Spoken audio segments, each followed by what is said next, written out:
Price the lord. ಕರ್ತನ ನಾಮಕ್ಕೆ ಮಹಿಮೆ ಉಂಟಾಗಲಿ. ಯೇಸು ಕ್ರಿಸ್ತನ ನಾಮದಲ್ಲಿ ನಮ್ಮನ್ನೆಲ್ಲರನ್ನು ದೇವರು ಒಂದುಗೂಡಿಸಿದ್ದಾನೆ. ಆತನೊಂದೇ ಹೃದಯದ ಆಶೆ, ಆತನ ಯಾವಾಗಲೂ ನಾವು ಆರಾಧನೆ ಮಾಡಬೇಕೆಂಬುದು ನಾವು ನೋಡ್ತೇವೆ. ಆತನ ಅಗಾಪ್ಯವಾದ ಪ್ರೀತಿ, ಅಗಮ್ಯವಾದ ಪ್ರೀತಿ, ಆ ಕಲ್ವಾರಿ ಶಿಲುಬೆಯಲ್ಲಿ ನಮಗೋಸ್ಕರ ಆತನು ಬಲಿದಾನವಾಗಿ ಆತನು ತ್ಯಾಗ ಮಾಡಿದ್ದಾನೆ. ನಾನು ನೋಡ್ತೇನೆ, ಒಬ್ಬನೇ ಮಗನನ್ನು ಈ ಲೋಕಕ್ಕೆ, ಇಡೀ ಪ್ರಪಂಚಕ್ಕೆ, ಅಖಂಡಕ್ಕೆ ಆತನು ತನ್ನ ತಂದೆ ತನ್ನ ಮಗನನ್ನು ಸಮರ್ಪಣೆ ಮಾಡಿಕೊಂಡು ಎಲ್ಲರ ಆ ಪಾಪಕ್ಕೋಸ್ಕರ, ಎಲ್ಲರ ಅವಿದ್ಯತೆಗೋಸ್ಕರ ತನ್ನ ದೇವರ ಮಗನನ್ನು ಈ ಲೋಕಕ್ಕೋಸ್ಕರ ಕುರಿಮರ ಪಾದದಲ್ಲಿ ಯಜ್ಞವಾಗಿ ಸಮರ್ಪಣೆ ಮಾಡಿದ್ದು, ಅದು ನಿಜವಾಗಿ ಆತನ ರಕ್ತದ ಮುಖಾಂತರ ಇವತ್ತು ನಮ್ಮನ್ನು ಶುದ್ಧೀಕರಿಸಲ್ಪಟ್ಟಿದೆ. ನಾವು ಆತನ ಸೊತ್ತುಗಳು, ಆತನ ಮಹಿಮೆಗೋಸ್ಕರ, ಆತನ ರಾಜ್ಯದ ವಿಸ್ತರಣೆಗೋಸ್ಕರ ದೇವರು ನಮ್ಮನ್ನು ಕರೆದಿರುವುದಾದರೆ ಈ ಸಮಯದಲ್ಲಿ ದೇವರ ಒಂದೇ ಇರದ ಆಶೆ, ಆತನ ನಾವು ಸ್ತುತಿ ಮಾಡಬೇಕು, ಆರಾಧನೆ ಮಾಡಬೇಕು. ನಾವು ಕೀರ್ತನೆ ಭಾಗದ ಪ್ರತಿಯೊಂದು ಕೀರ್ತನೆ ನೋಡ್ತೇವೆ. ದಾವೀದನು ಯಾವಾಗಲೂ ಆರಾಧಿಸುವಲ್ಲಿ ಮೊದಲನೇ ಸ್ಥಾನ. ಆತನು ಮೊದಲು ಆ ದೇವರನ್ನು ತನ್ನ ಎದುರಿನಲ್ಲಿ ಇಟ್ಟುಕೊಂಡದ್ದು ನೋಡ್ತೇವೆ. ಆಗಿರೋದೇ ಸಮಯದಲ್ಲಿ ನಾವು ಆತನ ಆರಾಧನೆಗೆ ಮುಂಚೆ ದೇವ್ರ ವಾಕ್ಯದಲ್ಲಿ ಕೀರ್ತನೆ 51ನೇ ಕೀರ್ತನೆಯಲ್ಲಿ 10ನೇ ವಾಕ್ಯದ 11 ಮತ್ತು 13ನೇ ವಾಕ್ಯದ ಪ್ರಕಾರ ನಾವು ಓದುವುದಾದರೆ, ದೇವರೇ ನನ್ನಲ್ಲಿ ಶುದ್ಧ ಹೃದಯ ನಿರ್ಮಿಸು, ನನಗೆ ಸ್ಥಿರ ಚಿತ್ತವನ್ನು ಅನುಗ್ರಹಿಸು, ನನ್ನನ್ನು ನೂತನ ಪಡಿಸು. ನಿನ್ನ ಸಾನ್ನಿಧ್ಯ ನನ್ನನ್ನು ತಳ್ಳಬೇಡ, ನಿನ್ನ ಪರಿಶುದ್ಧಾತ್ಮನಿಂದ ನನ್ನನ್ನು ತೆಗೆಯಬೇಡ. ನಿನ್ನ ರಕ್ಷಣಾನಂದವನ್ನು ತಿರುಗಿ ಅನುಭವಿಸುವಂತೆ ಮಾಡು. ನನ್ನಲ್ಲಿ ಸಿದ್ಧ ಮನಸ್ಸು ಹುಟ್ಟಿಸಿ ನನಗೆ ಆದರಣಾಗಿರು. ಆಗ ನಿನ್ನ ಮಾರ್ಗಗಳನ್ನು ದ್ರೋಹಿಗಳಿಗೆ ಬೋಧಿಸುವನು, ಪಾಪಿಗಳು ನಿನ್ನ ಕಡೆಗೆ ತಿರುಗಿಕೊಳ್ಳುವರು. ದೇವರೇ ನನ್ನ ರಕ್ಷಣಕರ್ತನೇ, ಪ್ರಾಣ ಹತ್ಯದ ಅಪರಾಧವನ್ನು ಬಿಡಿಸು. ಆಗ ನನ್ನ ನಾಲಿಗೆಯು ಉತ್ಸಾಹ ಧ್ವನಿ ನಿನ್ನ ಸತ್ಯತೆಯನ್ನು ಕೊಂಡಾಡುವುದು. ಕರ್ತನೆ, ನನ್ನ ಬಾಯಿ ನಿನ್ನನ್ನು ಸ್ತೋತ್ರ ಮಾಡುವಂತೆ ನನ್ನ ತುಟಿಗಳನ್ನು ತೆರೆ ಮಾಡು. ನಿನಗೆ ಯಜ್ಞದಲ್ಲಿ ಅಪೇಕ್ಷೆಯಿಲ್ಲ, ಇದ್ದರೆ ಸಮರ್ಪಿಸುವೆನು. Price the lord. ದೇವರ ವಾಕ್ಯವು ನಮಗೆ, ದೇವರ ವಾಕ್ಯ ಹೇಳ್ತದೆ, ಆ ದಾವೀದನು ಒಂದು ಸಲ ಆ ತಪ್ಪು ಮಾಡಿದ, ಪಾಪ ಮಾಡಿದ, ಆ ದೇವರನ್ನು ಅಭಿಷೇಕವನ್ನು ಕಳೆದುಕೊಂಡ, ದೇವರ ಪ್ರಸನ್ನತೆಯನ್ನು ಕಳೆದುಕೊಂಡ. ಆಗ ದೇವರ ಹತ್ರ ಕೂಗುತ್ತಾನೆ, ದೇವರ ಹತ್ರ ಮೊರೆ ಇಡುತ್ತಾನೆ, ದೇವರೇ ನನಗೆ ಶುದ್ಧ ಹೃದಯ ನಿರ್ಮಿಸು, ನನಗೆ ಶುದ್ಧ ಮನಸ್ಸು ಕೊಡು. ಹೌದು, ನನಗೆ ಸ್ಥಿರ ಚಿತ್ತ, ನನ್ನ ಮನಸ್ಸು, ನನ್ನ ಆಲೋಚನೆ ಗೊಂದಲದಲ್ಲಿ ಉಂಟು, ನನ್ನ ಆ ಇಡೀ ಮೈಂಡ್ಗಳು ಆಚೆಚೆ ಹೋಗ್ತಾ ಉಂಟು. ನನಗೆ ಏಕಾಗ್ರತೆ ಕೊಡು, ನನಗೆ ಸ್ಥಿರ ಚಿತ್ತವನ್ನು ಅನುಗ್ರಹಿಸು, ನನಗೆ ನೂತನ ಪಡಿಸು. ಹೌದು, ಆತನು ಕೂಗುತ್ತಾನೆ. ಯಾವಾಗ ಒಂದು ಪಾಪವಾಗುತ್ತದೋ, ಯಾವಾಗ ಈ ಶರೀರದ ಸ್ವಭಾವದಲ್ಲಿ ನಾವು ಪಾಪಿಗಳಾಗಿ ಜೀವನ ಮಾಡ್ತೇವೋ, ಆಗ ದೇವರು ನಮ್ಮೊಟ್ಟಿಗೆ ಬರುವುದಿಲ್ಲ. ಯಾಕಂದ್ರೆ ದೇವರು ಪರಿಶುದ್ಧನ ದೇವರಾಗಿದ್ದಾನೆ. ಅದಕ್ಕೆ ದಾವೀದನಿಗೆ ಆತನಿಗೆ ತಿಳ್ಕೊಂಡನು. ಆದರೆ ತನ್ನ ಶರೀರದ ಸ್ವಭಾವದಲ್ಲಿ ಪಾಪದಲ್ಲಿ ಬಿದ್ದಾಗ ದೇವರ ಹತ್ರ ಪುನಃ ಆತನು ಮೊರೆ ಇಡುತ್ತಾನೆ, ದೇವರೇ ನನಗೆ ನೀನು ಬೇಕು, ದೇವರು ನನಗೆ ನೀನು ಬೇಕು, ನೀನಿಲ್ಲದೆ ನಾನು ಬದುಕುವುದಿಲ್ಲ, ನೀನಿಲ್ಲದೆ ನಾನು ಜೀವಿಸುವುದಿಲ್ಲ. ನನಗೆ ನನ್ನ ನೂತನ ಪಡಿಸು, ನನಗೆ ಹೊಸ ಮನಸ್ಸು ಕೊಡು, ನನಗೆ ಹೊಸ ಹೃದಯ ಕೊಡು, ನನಗೆ ಸ್ಥಿರಚಿತ್ತನ ಅನುಗ್ರಹಿಸು, ನನ್ನನ್ನು ನೀನು ಕಾಪಾಡೆಂಬುದು. ಹೌದು ಪ್ರಿಯರೇ, ಮನುಷ್ಯನು ಅನೇಕ ಬಲಹೀನತೆಗಳು ಬೀಳುತ್ತಾನೆ. ಆದರೆ ದೇವರು ಪ್ರೀತಿ ಸ್ವರೂಪನ ತಂದೆಯಾಗಿದ್ದಾನೆ. ನಾವು ದೇವರ ಹತ್ತಿರಕ್ಕೆ ಯಾವಾಗ ಬರ್ತೇವೋ, ದೇವರ ಹತ್ರ ಯಾವಾಗ ಪಶ್ಚಾತ್ತಾಪ ಪಡ್ತೇವೋ, ದೇವರ ಹತ್ರ ಯಾವಾಗ ತಗ್ಗಿಸಿಕೊಳ್ತೇವೋ, ಆಗ ದೇವರು ನಮ್ಮನ್ನು ಉನ್ನತಕ್ಕೆ ತರ್ತಾನೆ. ಪ್ರಿಯರೇ, ನೀವು ಈ ಯೂಟ್ಯೂಬ್ ಮುಖಾಂತರ ಅಥವಾ ಮಾಧ್ಯಮದ ಮುಖಾಂತರ ಯಾರದನ್ನು ನೋಡುತ್ತಿರ್ಬೋದು, ಅನೇಕ ಸಮಸ್ಯೆಗಳಲ್ಲಿ ಬಿದ್ದಿರ್ಬೋದು, ಅನೇಕ ರೀತಿಯ ವೇದನೆಯಲ್ಲಿ, ಹೌದು ನಾನು ಈ ತಪ್ಪು ಮಾಡಿದ್ದೇನೆ, ನನ್ನನ್ನು ಯಾರಾದರೂ ಕ್ಷಮಿಸ್ತಾರಾ, ಅಥವಾ ನಾನು ಈ ರೀತಿಯಲ್ಲಿ ನಡೆದುಕೊಂಡಿದ್ದೇನೆ, ನನ್ನನ್ನು ಯಾರಾದರೂ ಸರಿ ಮಾರ್ಗ ತರ್ತಾನೆ ಎಂಬುದು ಯೋಚನೆಗಳು ಬಂದಿರ್ಬೋದು. ಅದಕ್ಕೋಸ್ಕರ ಉತ್ತರ ಒಂದೇ, ಯೇಸು ಕ್ರಿಸ್ತನು. ಯೇಸು ಕ್ರಿಸ್ತನ ಹತ್ತಿರ ಬರುವುದಾದರೆ, ಯೇಸುವನ್ನು ಹಿಂಬಾಲಿಸುವುದಾದರೆ, ಯೇಸುವನ್ನು ಪ್ರೀತಿಸುವುದಾದರೆ, ಯೇಸುವನ್ನು ಪರಿಪೂರ್ಣವಾಗಿ ಆರಾಧಿಸುವುದಾದರೆ, ಆತನ ಎಲ್ಲವನ್ನು ಮಾರ್ಪಡಿಸಲಿಕ್ಕೆ ಆತನ ಶಕ್ತನಾಗಿದ್ದಾನೆ. ಆಗದಕ್ಕೆ ದೇವರ ವಾಕ್ಯ ಹೇಳ್ತದೆ, ಕರ್ತನೆ ನನ್ನ ಬಾಯಿ ನಿನಗೆ ಸ್ತೋತ್ರ ಮಾಡುವಂತೆ ನನ್ನ ತುಟಿಗಳನ್ನು ತೆರೆ ಮಾಡು. ನಮ್ಮ ಬಾಯಿಯಲ್ಲಿ, ನಮ್ಮ ತುಟಿಗಳಲ್ಲಿ ಯಾವುದೇ ಈ ಲೋಕದ ಸಂಗತಿಯಲ್ಲ, ಈ ಲೋಕದ ಯಾವುದೇ ಸಂಗತಿಗಳನ್ನು ಮಾತನಾಡುವುದಲ್ಲ.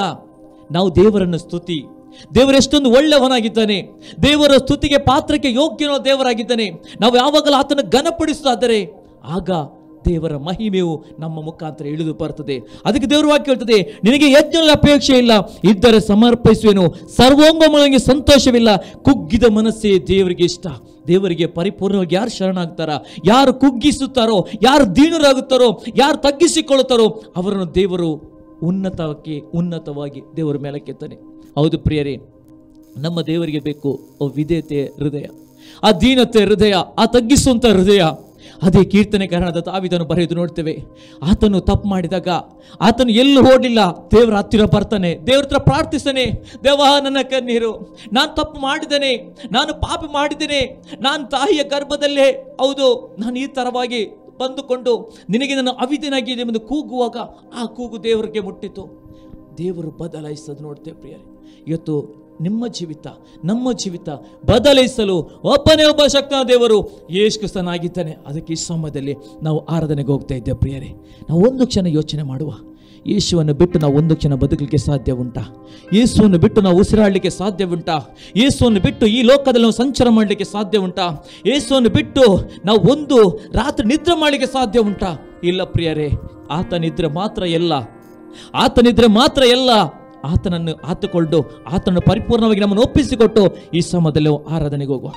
ಸ್ವರ್ಗೀಯ ನಮ್ಮ ತಂದೆ ದೇವರೇ, ಪರಿಶುದ್ಧಾತ್ಮನೇ, ನಾವು ವಾಕ್ಯವನ್ನು ಓದಿದ್ದೇವೆ. ನಮ್ಮಲ್ಲಿ ಶುದ್ಧ ಹೃದಯ ನಿರ್ಮಯಿಸು, ನನಗೆ ಸ್ಥಿರಚಿತ್ತವನ್ನು ಅನುಗ್ರಹಿಸು ದೇವ. ನನ್ನೆಲ್ಲ ಪಾಪಗಳು ತೊಳೆದಾಕಿಕೊಂಡು ನಮ್ಮನ್ನು ಶುದ್ಧೀಕರಿಸಿ ಎಂಬುದು ಪವಿತ್ರಾತ್ಮನೇ, ನಿನಗೆ ಕುಗ್ಗಿದ ಮನಸ್ಸು ದೇವರಿಗೆ ಇಷ್ಟ. ಯಜ್ಞ ನಾವು ಕುಗ್ಗಿಕೊಂಡು ತಗ್ಗಿಸಿಕೊಂಡು ಯಥಾರ್ಥ ರೀತಿಯಲ್ಲಿ ನಾವು ಮೊರೆ ಇಡುತ್ತೇವೆ. ಪವಿತ್ರಾತ್ಮನೇ, ನಿನ್ನ ಸಾನ್ನಿಧ್ಯ ನಮಗೆ ಬೇಕು. ಪವಿತ್ರಾತ್ಮನೇ, ನಿನ್ನ ದರ್ಶನ ನಮಗೆ ಬೇಕು ಸ್ವಾಮಿ. ನಿನ್ನ ಮಹಿಮೆ ನಾವು ತುಂಬಲ್ಪಡಬೇಕು. ಪವಿತ್ರಾತ್ಮನೇ, ನೀನು ನಡೆಸು. ಪವಿತ್ರಾತ್ಮನೇ, ಈ ಆರಾಧನೆ ಪ್ರಾರಂಭದ ಕಡತನಕ್ಕೆ ಎಲ್ಲವನ್ನೇಶಿ ನಿಮ್ಮ ಕಾಳಿಗೆ ಒಪ್ಪಿಸಿಕೊಡ್ತೇವೆ. ನಮ್ಮ ನಡೆಸು, ಬಲಪಡಿಸು. ನೀನು ಮಹಿಮೆ ಒಂದು ಯೇಸುವಿನ ನಾಮದಲ್ಲಿ ಪ್ರಾರ್ಥನೆ ಬೇಡೋದಿನ ತಂದೆ, ಆಮೆನ್. Price the lord. ಕರ್ತನ ನಮಗೆ ಸ್ತೋತ್ರವಾಗಲಿ. ನಾವು ಈ ಸಮಯದಲ್ಲಿ ವಾಕ್ಯದಲ್ಲಿ ಉತ್ತೇಜನಗೊಳ್ಳುತ್ತಾ ನಾವು ಆತನನ್ನು ಹಾಡುವನ.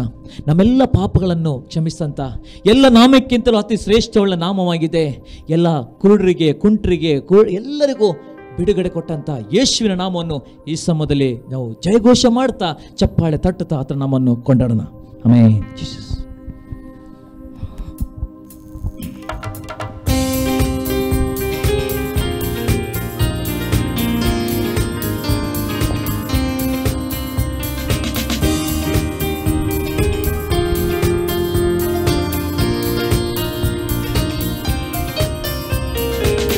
ಯೇಸು ನಾಮ ಅತಿಶಯ ನಾಮ, ಪಾಪಿಗೆ ಇಂಪಾದ ನಾಮ. ಹಲ್ಲೆಲೂಯಾ. ಯೇಸು ನಾಮ ಅತಿಶಯ ನಾಮ, ಪಾಪಿಗೆ ಇಂಪಾದ ನಾಮ. ಪಾಪ ಪರಿಹಾರಕ್ಕಾಗಿ ಪಾಪಿಗಳ ಹುಡುಕಿ ಕರುಣೆಗೆ ಬಂದ ನಾಮ. ಪಾಪ ಪರಿಹಾರಕ್ಕಾಗಿ ಪಾಪಿಗಳ ಹುಡುಕಿ ಕರುಣೆಗೆ ಬಂದ ನಾಮ. ಪಾಪರಹಿತ ಜೀವಿತದ ಮಾದರಿಯ ತೋರಿಸಿ, ಪಾಪರಹಿತ ಜೀವಿತದ ಮಾದರಿಯ ತೋರಿಸಿ ಪರಿಶುದ್ಧ ಪುಣ್ಯ ನಾಮ. ಹಲ್ಲೆಲೂಯಾ. ಶ್ರೀ ಯೇಸು ನಾಮ ಅತಿಶಯ ನಾಮ, ಪಾಪಿಗೆ ಇಂಪಾದ ನಾಮ. ಹಲ್ಲೆಲೂಯಾ. ಶ್ರೀ ಯೇಸು ನಾಮ ಅತಿಶಯ ನಾಮ, ಪಾಪಿಗೆ ಇಂಪಾದ ನಾಮ. ಎಲ್ಲ ನಾಮಗಳಲ್ಲೂ ಮೇಲಾದ ನಾಮ ಯೇಸುವಿನ ದಿವ್ಯ ನಾಮ. ಎಲ್ಲ ನಾಮದಲ್ಲೂ ಮೇಲಾದ ನಾಮ ಯೇಸುವಿನ ದಿವ್ಯ ನಾಮ. ಸರ್ವ ಜನರೆಲ್ಲ ಅಡ್ಡ ಬಿದ್ದು ಸ್ತೋತ್ರ ಮಾಡಿ, ಸರ್ವ ಜನರೆಲ್ಲ ಅಡ್ಡ ಬಿದ್ದು ಸ್ತೋತ್ರ ಮಾಡಿ ಹರ್ಷದಿಂದ ಹಾಡುವ ನಾಮ.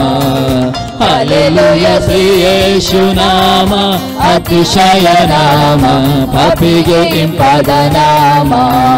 ಹಲ್ಲೆಲೂಯಾ. ಶ್ರೀ ಯೇಸು ನಾಮ ಅತಿಶಯ ನಾಮ, ಪಾಪಿಗೆ ಇಂಪಾದ ನಾಮ.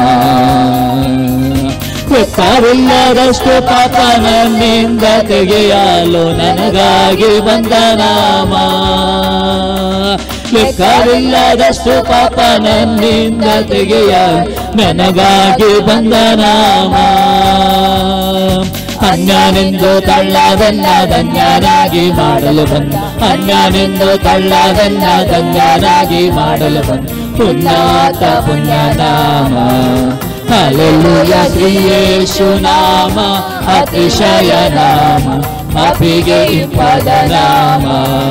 ಹಲ್ಲೆಲೂಯಾ. ಶ್ರೀ ಯೇಸು ನಾಮ ಅತಿಶಯ ನಾಮ, ಪಾಪಿಗೆ ಇಂಪಾದ ನಾಮ. ಭೂತಬಾಧಿತರಿಗೆ ಜ್ಞಾನ ರೋಗಿಗಳಿಗೆ ಸ್ವಸ್ಥ ಮಾಡುವಂತ ನಾಮ. ಭೂತಬಾಧಿತರಿಗೆ ಜ್ಞಾನ ರೋಗಿಗಳಿಗೆ ಸ್ವಸ್ಥ ಮಾಡುವಂತ ನಾಮ. ಕುರುಡರಿಗೂ ಕುಂಟರಿಗೂ ಕುಷ್ಠರೋಗಿಗಳಿಗೆಲ್ಲ ಕುರುಡರಿಗೂ ಕುಂಟರಿಗೂ ಕುಷ್ಠರೋಗಿಗಳಿಗೆಲ್ಲ ಬಿಡುಗಡೆ ಕೊಡುವ ನಾಮ. ಹಲ್ಲೆಲೂಯಾ ಶ್ರೀ ಯೇಸು ನಾಮ ಅತಿಶಯ ನಾಮ, ಪಾಪಿಗೆ ಇಂಪಾದ ನಾಮ.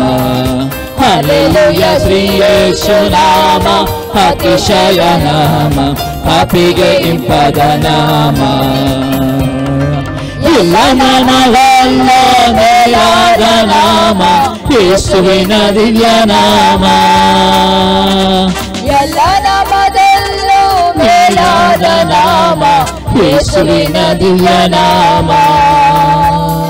ಸರ್ವ ಜನರೆಲ್ಲ ಅಡ್ಡ ಬಿದ್ದು ಸ್ತೋತ್ರ ಮಾಡಿ, ಸರ್ವ ಜನರೆಲ್ಲ ಅಡ್ಡ ಬಿದ್ದು ಸ್ತೋತ್ರ ಮಾಡಿ ಹರ್ಷದಿಂದ ಹಾಡುವ ನಾಮ. ಹಲ್ಲೆಲೂಯಾ ಶ್ರೀ ಯೇಸು ನಾಮ ಅತಿಶಯ ನಾಮ, ಪಾಪಿಗೆ ಇಂಪಾದ ನಾಮ. ಹಲ್ಲೆಲೂಯಾ ಶ್ರೀ ಯೇಸು ನಾಮ ಅತಿಶಯ ನಾಮ, ಪಾಪಿಗೆ ಇಂಪಾದ ನಾಮ. ಹಲ್ಲೆಲೂಯಾ ಶ್ರೀ ಯೇಸು ನಾಮ ಅತಿಶಯ ನಾಮ, ಪಾಪಿಗೆ ಇಂಪಾದ ನಾಮ. ಹಲ್ಲೆಲೂಯಾ ಶ್ರೀ ಯೇಸು ನಾಮ ಅತಿಶಯ ನಾಮ, ಪಾಪಿಗೆ ಇಂಪಾದ ನಾಮ. ಹಲ್ಲೆಲೂಯಾ ಶ್ರೀ ಯೇಸು ನಾಮ ಅತಿಶಯ ನಾಮ, ಪಾಪಿಗೆ ಇಂಪಾದ ನಾಮ. ಯೇಸುವಿನಿಗೆ ಸ್ತೋತ್ರ ಹೊಲಿತವೆ ಕರ್ತನೆಪ್ಪ. ರಾಜ ಅತಿ ಶ್ರೇಷ್ಠವಳ ನಾಮ, ಅತಿ ಉನ್ನತವಳ ನಾಮವಾಗಿದೆ ಕರ್ತನೆಪ್ಪ. ಎಲ್ಲ ಕರ್ತನೆಪ್ಪ ಮೊನಕಲ್ಗಳು ಬಾಗಬೇಕು, ಎಲ್ಲ ನಾಲಿಗೆಯಲ್ಲಿ ಒಪ್ಪುವಂತ ನಾಮವಾಗಿದೆ ಕರ್ತ. ಭೂತ ಬಾಧಿತರಿಗೆ, ನಾನಾ ರೋಗಿಗಳಿಗೆ ಸ್ವಾಮಿ, ಕುರುಡರಿಗೆ ಕುಂಟ್ರಿಗೆ ಕರ್ತನಪ್ಪ ದೇವ ಸ್ವಸ್ಥ ಮಾಡಿ ಬಿಡುಗಡೆ ಮಾಡುವಂತ ನಾಮವಾಗಿದೆ ಕರ್ತನಪ್ಪ. ಇಡೀ ಭೂಲೋಕವನ್ನು ಸ್ವಾಮಿ ಸೃಷ್ಟಿ ಮಾಡಿಕೊಂಡು ಇಡೀ ಅಖಂಡವನ್ನು ಸ್ವಾಮಿ ದೇವ ನಿನ್ನ ಮಾತಿನ ಅನುಸಾರವಾಗಿ ಉಂಟು ಮಾಡಿದ ಅದು ನಾಮವಾಗಿದೆ ಸ್ವಾಮಿ, ಅದು ಯೇಸುವಿನ ನಾಮವಾಗಿದೆ ಕರ್ತನಪ್ಪ. ರಾಜ ನಿಮಗೆ ಮಹಿಮೆ ಉಂಟಾಗಲಿ ಕರ್ತನಪ್ಪ. ದೇವ ಬಿಡುಗಡೆ ಕೊಡಲು ಶಕ್ತನ ದೇವರು, ದೇವ ಮಹಿಮೆಯಾಗಿ ನಡೆಸಲು ನೀನು ಶಕ್ತನ ದೇವರು, ನೀನದಕ್ಕಾಗಿ ನಾನು ಸ್ತೋತ್ರ ಹೇಳಿದ್ದೇವೆ ಸ್ವಾಮಿ. ಹೋಲಿ ಸ್ಪಿರಿಟ್ ಜೀಸಸ್ ಲಾರ್ಡ್ ಅಲ್ಲೂ ಥ್ಯಾಂಕ್ ಯು ಗಾಡ್. ಕರ್ತ ನಿನಗೆ ಮಹಿಮೆ, ಪರಿಶುದ್ಧಾತ್ಮನೇ ನಿಮಗೆ ಮಹಿಮೆ ಸ್ವಾಮಿ. Jesus lord hallelujah.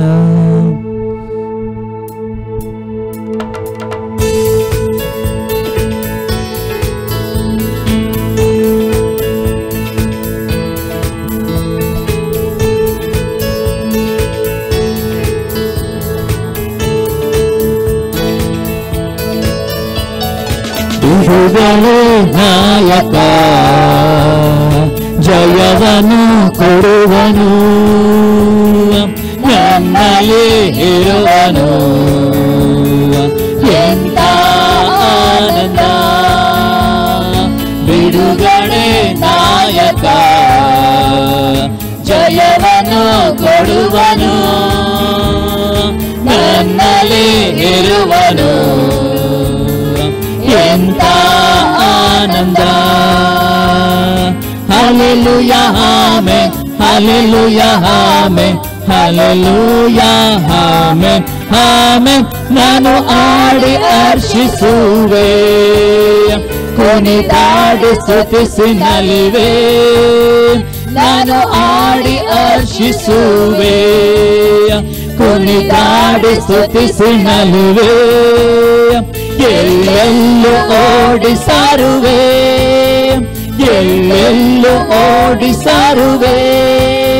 ನನ್ನೇಸು ಜೀವಿಸುವ, ನನ್ನೇಸು ಜೀವಿಸುವ. ಬಿಡುಗಡೆ ನಾಯಕ, ಜಯವನ್ನು ಕೊಡುವನು, ನನ್ನಲ್ಲಿ ಇರುವನು. ಎಂತ ಆನಂದ, ಬಿಡುಗಡೆ ನಾಯಕ, ಜಯವನ್ನು ಕೊಡುವನು, ನನ್ನಲ್ಲಿ ಇರುವನು. ಎಂತ ಆನಂದ. Hallelujah, Amen. Hallelujah, Amen. Hallelujah, Amen. Amen. ಆತನನ್ನ ಹುಡುಕಿ ಬಂದ, ಸಂತೈಸಿ ಅಪ್ಪಿಕೊಂಡ. ಆತನನ್ನ ಹುಡುಕಿ ಬಂದ, ಸಂತೈಸಿ ಅಪ್ಪಿಕೊಂಡ. ನನ್ನ ಪಾಪವೆಲ್ಲ ಅಳಿಸಿ, ನನ್ನ ಪಾಪವೆಲ್ಲ ಅಳಿಸಿ, ಹೊಸ ಸೃಷ್ಟಿಯಾಗಿಸಿದ, ಹೊಸ ಸೃಷ್ಟಿಯಾಗಿಸಿದ. ಬಿಡುಗಡೆ ನಾಯಕ, ಜಯವನ್ನು ಕೊಡುವನು, ನನ್ನಲ್ಲಿ ಇರುವನು. ಎಂತ ಆನಂದ, ಬಿಡುಗಡೆ ನಾಯಕ, ಜಯವನ್ನು ಕೊಡುವನು, ನನ್ನಲ್ಲಿ ಇರುವನು. ಎಂತ ಆನಂದ, ಬಿಡುಗಡೆ ನಾಯಕ, ಜಯವನ್ನು ಕೊಡುವನು, ನನ್ನಲ್ಲಿ ಇರುವನು. ಎಂತ ಆನಂದ, ಬಿಡುಗಡೆ ನಾಯಕ, ಜಯವನ್ನು ಕೊಡುವನು, ನನ್ನಲ್ಲಿ ಇರುವನು. ಎಂತ ಆನಂದ, ಎಂತ ಆನಂದ. ಹೋಲಿ ಸ್ಪಿರಿಟ್ ಜೀಸಸ್ ಲಾರ್ಡ್, ಕರ್ತನಪ್ಪ ದೇವ, ನೀನು ಬಿಡುಗಡೆ ಕೊಡುವ ನಾಯಕನಾಗಿದ್ದೆ ಕರ್ತನಪ್ಪ ರಾಜ. ಹೌದು ಸ್ವಾಮಿ, ನಾವಾಗಿ ಬಂದದ್ದಲ್ಲ, ನೀನು ನಮ್ಮನ್ನು ಪ್ರೀತಿಸಿಕೊಂಡು ಹೌದು ಕರ್ತನಪ್ಪ, ನಮ್ಮ ಜೀವಿತದಲ್ಲಿ ನಮ್ಮ ಸೇವೆಯಲ್ಲಿ ಪ್ರತಿಯೊಂದರಲ್ಲೂ ಸ್ವಾಮಿ ಅದ್ಭುತ ಮಾಡಿದಂತ ದೇವರಾಗಿದ್ದೆ ಕರ್ತನಪ್ಪ. ಅದಕ್ಕೋಸ್ಕರ ನಾವು ಹೇಳುತ್ತೇವೆ ಕರ್ತನಪ್ಪ, ಮಹಿಮೆ ಅರಸನ್ ಎಂಬುದು. ಯಾಕಂದ್ರೆ ಸ್ವಾಮಿ, ನೀನಾಗಿ ಕರ್ತನಪ್ಪ ತಂದೆಯ ಬಲಪಾಶದಲ್ಲಿ ಇದ್ದುಕೊಂಡು ನಮಗೋಸ್ಕರ ವಿಜ್ಞಾಪನೆ ಮಾಡುವಂತ ದೇವರು ಇರುವುದಾದರೆ ಅದು ಯೇಸು ಕ್ರಿಸ್ತನು ಮಾತ್ರ. ಹೌದು ಸ್ವಾಮಿ, ನೀ ಹೇಳಿದೆ ಕರ್ತನಪ್ಪ, ನಾನು ನಿಮಗೊಂದು ಸಹಾಯಕನ ಕಳಿಸ್ತೇನೆ ಎಂಬುದು. ಆ ಪವಿತ್ರಾತ್ಮ ನಮಗೆ ಸಹಾಯಕನ ಕಳಿಸಿಕೊಂಡು ಇವತ್ತು ನಮ್ಮ ಎಲ್ಲ ಪ್ರತಿಯೊಂದು ಪ್ರಾರ್ಥನೆಗೆ ಸ್ವಾಮಿ, ಪ್ರತಿಯೊಂದು ಕಣ್ಣೀರಿಗೆ ಸ್ವಾಮಿ, ಪ್ರತಿಯೊಂದು ನಮ್ಮ ಮಾಡಿದ ಪ್ರಾರ್ಥನೆಗೆ ವಿಜ್ಞಾಪನೆಗಳಿಗೆ ನೀನು ಆ ತಂದೆ ಹತ್ರ ಸ್ವಾಮಿ ಪ್ರಾರ್ಥಿಸುವಂತ ದೇವರಾಗಿದೆ ಕರ್ತನಪ್ಪ. ದೇವದು ಸ್ವಾಮಿ, ಇವತ್ತು ನಮಗೋಸ್ಕರ ನೀನು ಬಡವನಾಗಿದ್ದಿ ಸ್ವಾಮಿ. ನಾವು ಐಶ್ವರ್ಯಗಳರಾಗಬೇಕು, ನಾವು ಸಂಪನ್ನರಾಗಬೇಕು, ನಾವು ಉನ್ನತಿಗೆ ಬರಬೇಕು, ನಾವು ಉದ್ಧಾರವನ್ನು ದೇವ ನೀನು ಬಯಸುವಂತ ದೇವರಾಗಿದ್ದಿ ಕರ್ತನಪ್ಪ. ನಮಗೆ ಪ್ರತಿ ಕ್ಷೇತ್ರದಲ್ಲೂ ಸ್ವಾಮಿ ದೇವ ನೀನು ಮಹಿಮೆ ಅರಸನಾಗಿ, ನೀನು ಮಹಿಮೆ ರಾಜನಾಗಿದ್ದುಕೊಂಡು ನಮ್ಮನ್ನು ಮುನ್ನಡೆಸುವಂತ ತಂದೆ ಆಗಿದ್ದಿ ಕರ್ತನಪ್ಪ. ಈ ಸಮಯದಲ್ಲಿ ಇನ್ನೊಂದಾರ್ತಿ ನಾವೆಲ್ಲ ಕಣ್ಣುಗಳನ್ನ ಮುಚ್ಚಿಕೊಳ್ಳುತ್ತಾ ಈ ಸಮಯದಲ್ಲಿ ನಮ್ಮನ್ನು ಪರಿಪೂರ್ಣ ಆತನಿಗೆ ಒಪ್ಪಿಸಿಕೊಡ್ತಾ, ಮಹಿಮೆ ಅರಸನೇ ನಿನ್ನನ್ನು ಆರಾಧನೆ ಎಂಬುದು ದೇವ ಅಂತರಾಳದಿಂದ ನಾವು ಆತನ ಆರಾಧನೆ ಮಾಡೋಣ ಸ್ವಾಮಿ. Thank you, God, Jesus, Lord, hallelujah.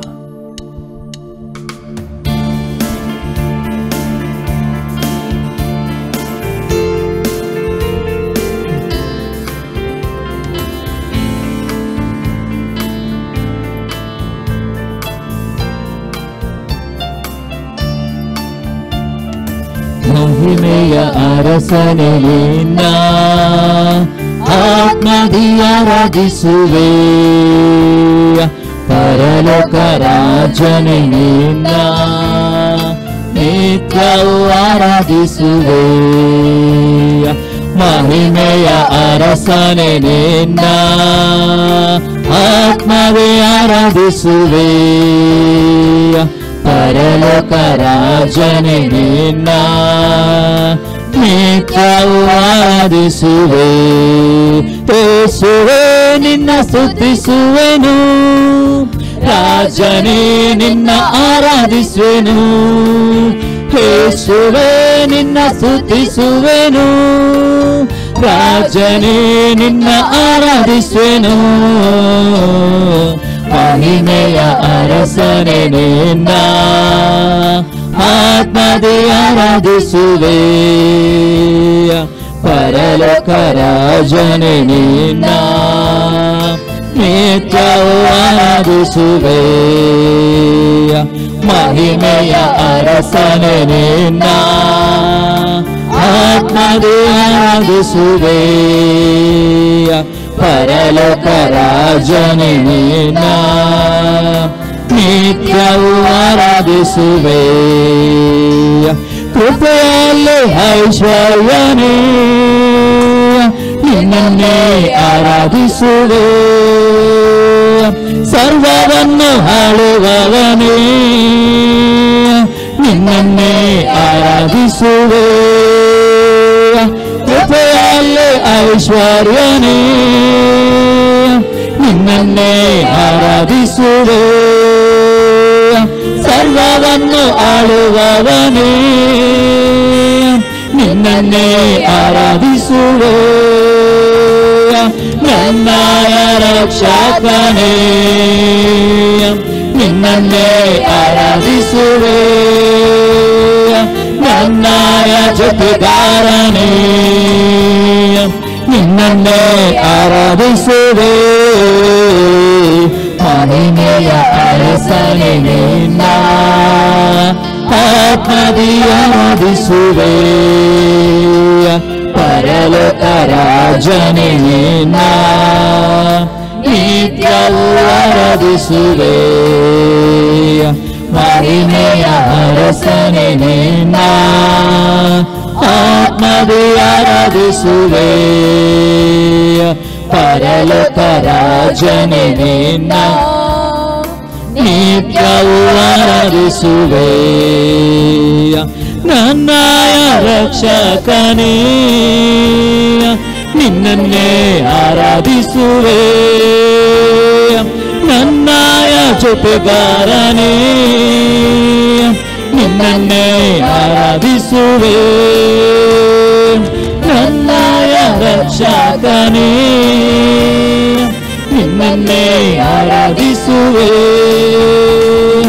ನನ್ನಯ ಜೊತೆಗಾರನೇ ನಿನ್ನನ್ನೇ ಆರಾಧಿಸುವೆ. ನನ್ನಯ ರಕ್ಷಕನೇ ನಿನ್ನನ್ನೇ ಆರಾಧಿಸುವೆ. ನನ್ನಯ ಜೊತೆಗಾರನೇ ನಿನ್ನನ್ನೇ ಆರಾಧಿಸುವೆ. ಮಹಿಮೆಯ ಅರಸನೇ ನಿನ್ನ ಆತ್ಮದಿ ಆರಾಧಿಸುವೆ. ಪರಲೋಕ ರಾಜನೇ ನಿನ್ನ ನಿತ್ಯವೂ ಆರಾಧಿಸುವೆ. ಮಹಿಮೆಯ ಅರಸನೇ ನಿನ್ನ ಆತ್ಮದಿ ಆರಾಧಿಸುವೆ. ಪರಲೋಕ ರಾಜನೇ ನಿನ್ನ ನಿತ್ಯವೂ ಆರಾಧಿಸುವೆ. ಉನ್ನತ ದೇವನೇ ನಿನ್ನನ್ನೇ ಆರಾಧಿಸುವೆ.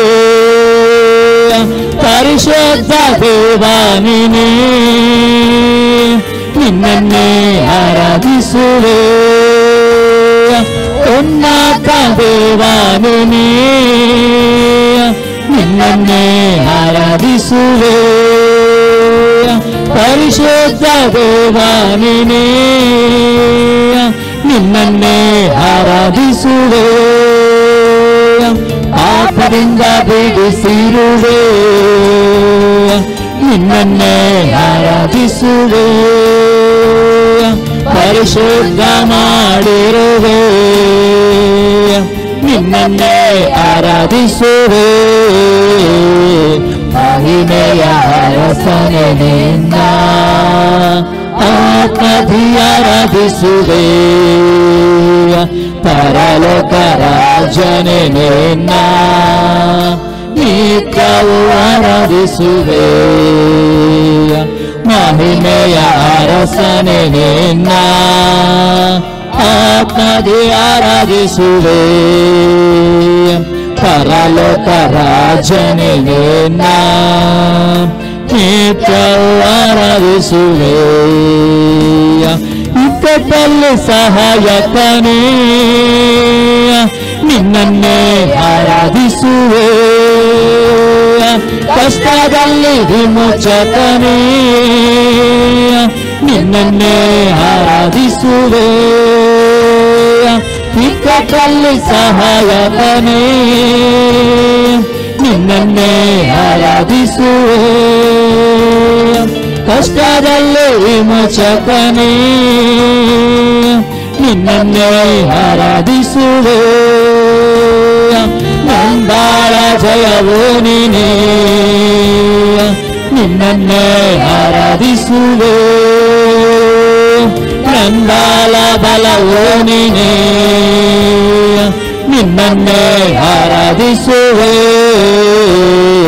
ಮಹಿಮೆಯ ಅರಸನೇ ನಿನ್ನ ಆತ್ಮದಿ ಆರಾಧಿಸುವೆ.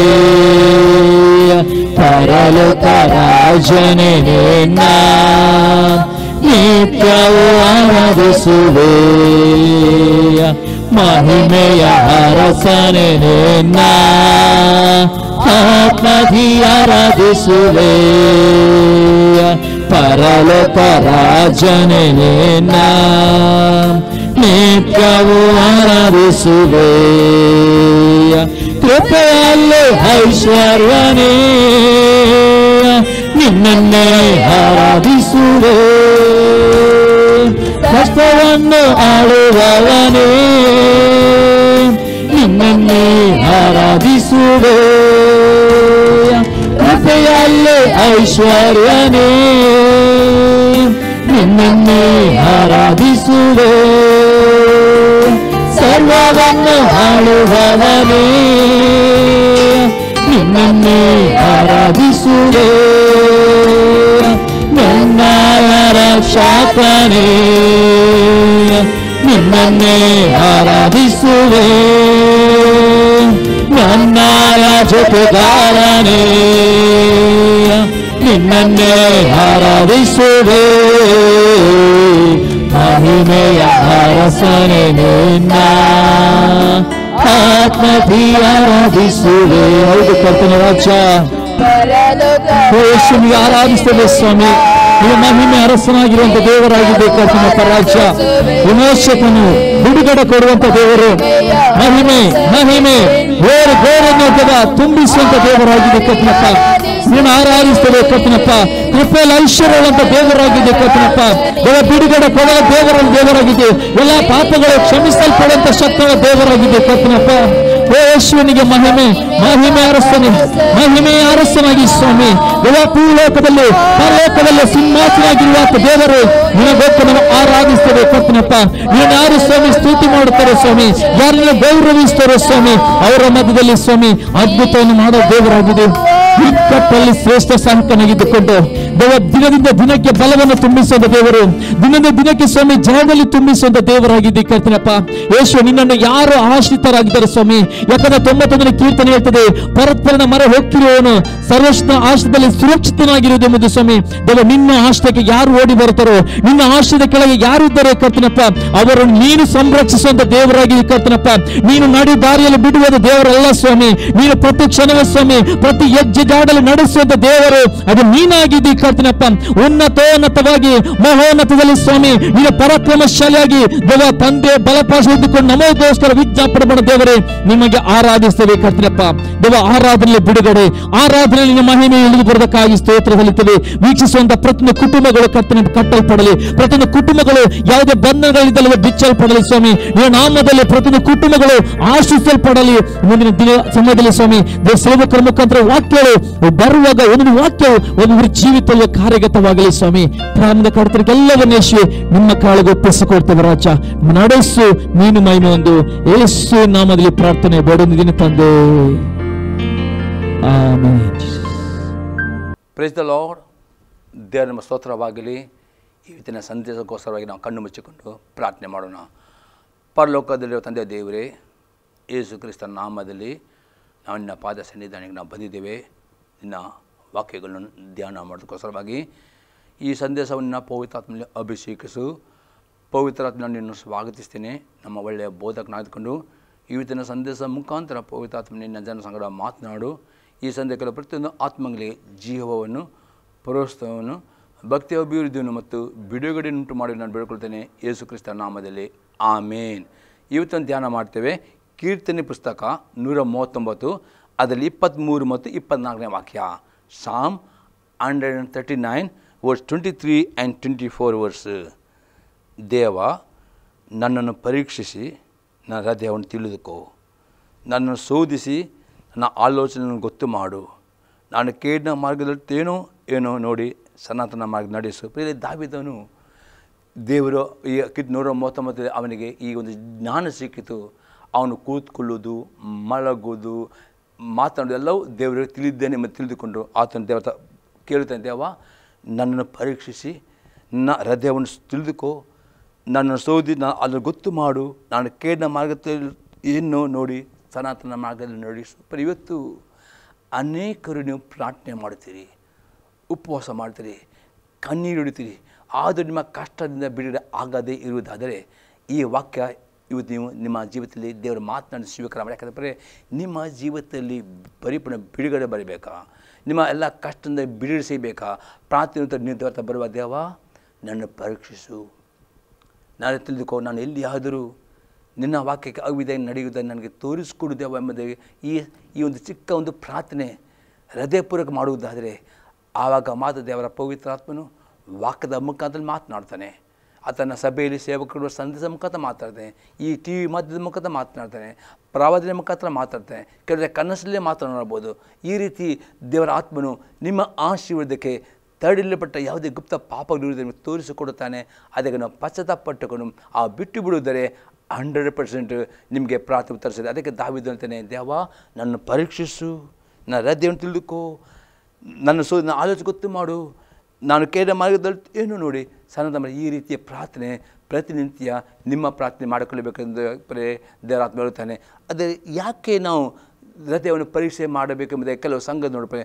ಮೊದಲ ಸಂಘ ನೋಡ್ತೇವೆ, ದಿನಾಲು ದೇವರ ವಾಕ್ಯದಿಂದ ನಮ್ಮ ಹೃದಯವನ್ನು ಪರೀಕ್ಷಿಸುವವರು ಆಗಬೇಕು. ಇಬ್ರಿಯವರೆಗಿದ್ದ ಪತ್ರಿಕೆ 4ನೇ ಅಧ್ಯಾಯದಲ್ಲಿ 12ನೇ ವಾಕ್ಯ, Hebrews chapter 4:12. ಯಾಕೆಂದರೆ ದೇವರ ವಾಕ್ಯವು ಸಜೀವವಾದದ್ದು, ಕಾರ್ಯ ಸಾಧಕವಾದದ್ದು, ಯಾವ ಇಬ್ಬೈಕತೆಗಿಂತಲೂ ಹದವಾದದ್ದು, ಪ್ರಾಣ ಆತ್ಮಗಳನ್ನು ಕೀಲು ಮಜ್ಜೆಗಳನ್ನು ವಿಭಾಗಿಸುವಷ್ಟು ಮಟ್ಟಿಗೂ ತೂರಿ ಹೋಗುವಂಥದ್ದು, ಹೃದಯದ ಆಲೋಚನೆಗಳನ್ನು ಉದ್ದೇಶಗಳನ್ನು ವಿವರಿಸುವಂಥದ್ದು ಆಗಿದೆ. ಬರೀ ಪ್ರಾರ್ಥನೆ ಮಾಡುವುದು ಮಾತ್ರವಲ್ಲ, ಪ್ರಾರ್ಥನೆ ಜೊತೆಯಲ್ಲಿ ನಿಮ್ಮ ಅರ್ಧ ಪರೀಕ್ಷೆ ಮಾಡಬೇಕು. ದೇವರ ವಾಕ್ಯವನ್ನು ಧ್ಯಾನ ಮಾಡಬೇಕು. ಧ್ಯಾನ ಅಂದರೆ ದೇವರ ವಾಕ್ಯವನ್ನು ಆಳವಾಗಿ ಅದನ್ನು ಆಲೋಚನೆ, ಈ ವಾಕ್ಯ ಏನು ಹೇಳ್ತದೆ, ನನಗೋಸ್ಕರ ಅದು ಏನು ಹೇಳ್ತದೆ, ಏನು ಅದು ವಾಕ್ಯ ಪುನಃ ಓದಿ ನಿಮ್ಮನ್ನು ಅತಿ ಆಳಕ್ಕೆ ಆ ವಾಕ್ಯನ ಆಲೋಚಿಸುವುದೇ ಧ್ಯಾನ ಮಾಡೋದು. ಇದು ಎಷ್ಟು ದೇವರ ವಾಕ್ಯನ ಅತಿ ಆಳವಾಗಿ ಆಲೋಚನೆ ಮಾಡುತ್ತೋ ಆಗ ಈ ವಾಕ್ಯದಲ್ಲಿ ಜೀವ ಉಂಟು. ಈ ವಾಕ್ಯವು ಈ ಬೇಕತಿಯಾಗಿ ನಿಮ್ಮ ಒಳಗೆ, ನಿಮ್ಮ ಹೃದಯ ಒಳಗೆ ಹೋಗಿ ನಿಮ್ಮಲ್ಲಿ ಎಲ್ಲಿಯಾದರೂ ಪಾಪ ಬಚ್ಚಿಡುವುದಾದರೆ ಈ ವಾಕ್ಯ ನಿಮಗೆ ಪಶ್ಚಾತ್ತಾಪ ತಂದು ನಿಮ್ಮ ಕಣ್ಣೀರಿನಲ್ಲಿ ಪಶ್ಚಾತ್ತಾಪ ಕಣ್ಣೀರು ನಿಮಗೆ ತರುವಂತೆ ಮಾಡುವ ಶಕ್ತಿ ಈ ವಾಕ್ಯಗೂ ನಾನು ಅನುಭವ ಮಾಡಿದ. ಅದಕ್ಕೆ ನಿಮಗೇನಪ್ಪ ವಾಕ್ಯದಲ್ಲಿ ಶಕ್ತಿ ಉಂಟು, ವಾಕ್ಯ ಜೀವವಾಗಿದೆ. ವಾಕ್ಯ ಇಬ್ಬಕತೆ ಈ ವಾಕ್ಯ ಆಳವಾಗಿ ಧ್ಯಾನ ಮಾಡಿದರೆ ಮಾತ್ರವೇ ನಿಮ್ಮ ಹೃದಯದಲ್ಲಿ ಬಚ್ಚಿಟ್ಟ ಗುಪ್ತ ಪಾಪ ನಿಮಗೆ ಮನವರಿಕಾಗ್ತದೆ. ಆಗ ನೀವು ಅಯ್ಯೋ ನಾನು ಪಾಪಿ, ನಾನು ಹೊಲಸು, ಈಗ ಐಜಾ ಪ್ರವೃತ್ತಿ ಅಯ್ಯೋ ನಾನು ಹೊಲಸು, ಆ ರೀತಿಯಲ್ಲಿ ನೀವು ಅಯ್ಯೋ ನಾನು ಪಾಪಿ, ನನ್ನ ಸಮೇತ ಆ ರೀತಿಯ ಪಶ್ಚಾತ್ತಾಪ ನಿಮಗೆ ಬರುತ್ತದೆ. ಆ ರೀತಿಯ ಪಶ್ಚಾತ್ತಾಪಟ್ಟು ಆ ಪಾಪವನ್ನು ಬಿಟ್ಟು ಬಿಡುವುದಾದರೆ ಮಾತ್ರವೇ ದೇವರ ಕರುಣೆ, ದೇವರ ಪ್ರಾರ್ಥನೆ ಉತ್ತರ, ಆಶೀರ್ವಾದ, ಬಿಡುಗಡೆ, ಸಮಾಧಾನ ನಿಮಗೆ ಬರುತ್ತದೆ.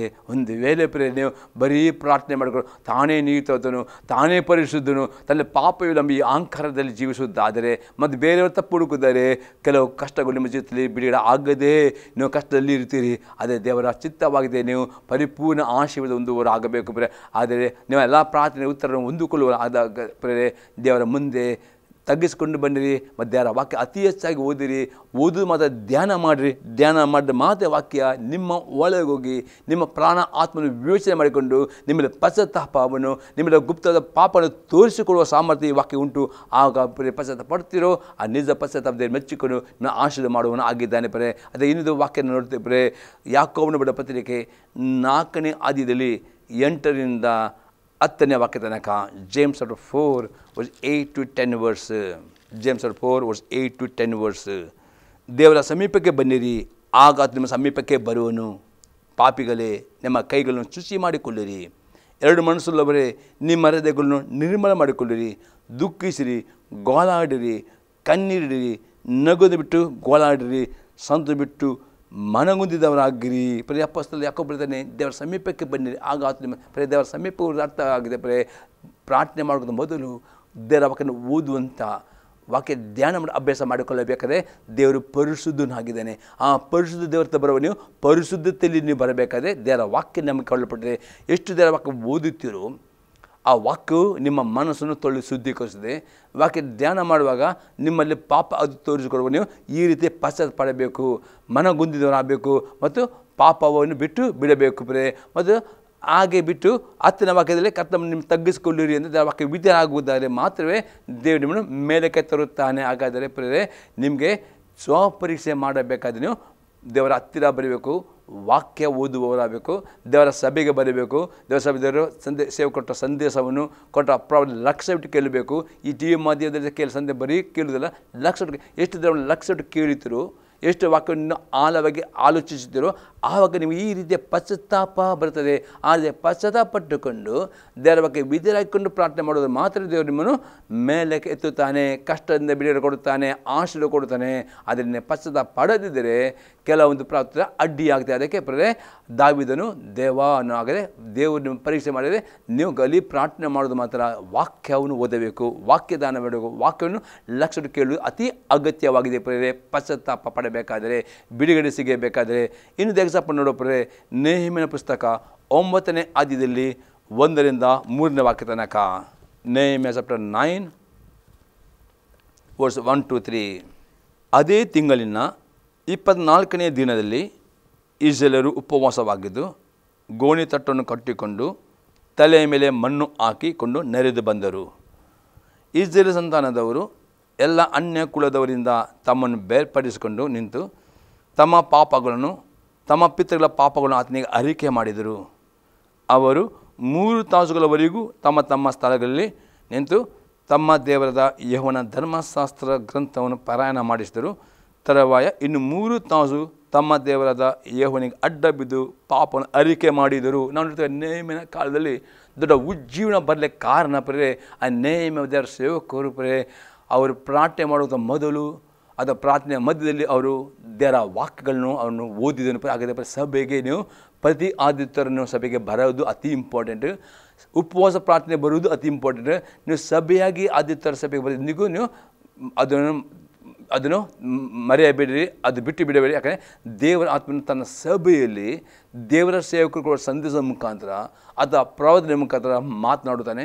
ಈ ಟಿ ವಿ ಮಾತನ್ನ ಕೇಳುವುದರಲ್ಲಿ ದೇವರು ಮಾತನಾಡೋದು ಆದರೆ ನೀವು ಲಕ್ಷ ಈಗಲ್ಲಿ ಅಲ್ಲಿ ನೋಡ್ತೇವೆ ಆ ಜನರು ಎಲ್ಲರೂ ಉಪವಾಸ ಪ್ರಾರ್ಥನೆ ಸೇರಿ ಬಂದಿರುವ ಸಮಯದಲ್ಲಿ ದೇವರ ನೇಮನ ಏನು ಮಾಡೋದು 3 ಗಂಟೆ ಕಾಲ ಆ ಧರ್ಮಶಾಸ್ತ್ರ ಗ್ರಂಥವನ್ನು ಓದಿದನು ಎಂದು ನೋಡ್ತೇವೆ. ಆ ಓದಿಕೊಂಡು ಅದನ್ನು ವಿವರಣೆ ಕೊಡುವಾಗ 5 ಜನರು ಕಿವಿಗೊಟ್ಟು ಕೇಳಿದರು.